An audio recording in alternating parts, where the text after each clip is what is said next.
Айлы түндегі құпия. Ертеде аспан әрқашан жұлдызға толы, ал түндері тым-тыныш бір ауыл болыпты. Сол ауылда Айдана деген кішкентай қыз анасымен, әжесімен бірге тұрыпты. Айдана өте қиялшыл еді. Күнде кешкісін аспанға қарап отырып армандайтын. Бірақ бір түні бәрі өзгеріп кетті. Айдана аулаға шығып, жұлдыздарға қарап отырғанда, кенет бір жұлдыз ағып түсті. Бірақ ол жай ғана жұлдыз емес еді. Бір жарық шар жерге жақындап, ауыл сыртындағы орманға құлап түсті. Айдана жүрегі лүпілдеп сол жерге қарай жүгіріп кетті. Орманға жеткенде ол кішкентай жарқыраған түймедей ғана тіршілік иесін көрді. Бұл жарықшақ атты кішкентай ғарыш саяхатшысы еді.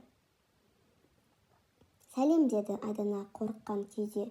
«Сәлем, мен жарықшақпын. Мен жұлдыздар мекенінен келдім. Кемем апатқа ұшырап, сенің орманыңда құлап түстім». Айдана көзін уқалап, бұл түс пе, өң бе деп ойланып қалды. Бірақ жарықшақтың қолындағы кішкентай компастай құрылғы жарқырап тұр еді. «Маған көмектесе аласың ба?» деді жарықшақ. «Менің кемемді жөндеуім керек, әйтпесе жұлдыздар мекеніне қайта алмаймын». Айдана бір сәт ойланып басын изеді. Екеуі түн ішінде орманда жапырақ, тастар, ағаштар жинап, жарықшақтың кемесіне керек бөлшектерді іздей бастады. Ай шалқып тұрған түнде екеуі де бір-біріне көмектесіп достасып кетті. Таңға жуық кеме дайын болды. Жарықшақ қоштасуға келді. «Рахмет саған, Айдана, сен мені өз әлеміме қайта оралтуға көмектестің. Енді сен жұлдыз достардан бірісің». Сол сәтте жарықшақ Айданаға кішкентай жарқыраған жұлдыз түймені сыйлады.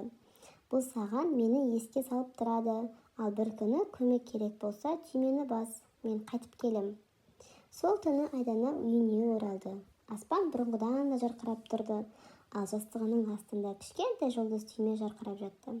Содан бері Айдана жұлдыздарға қарап, әр түнде бір ғажапқа сенуді ұмытпайды. Ал сен тыңдап отырған балақай, жұлдыздарға қарап бір тілегіңді айт. Мүмкін жарықшақ сенімен де кездесетін шығар.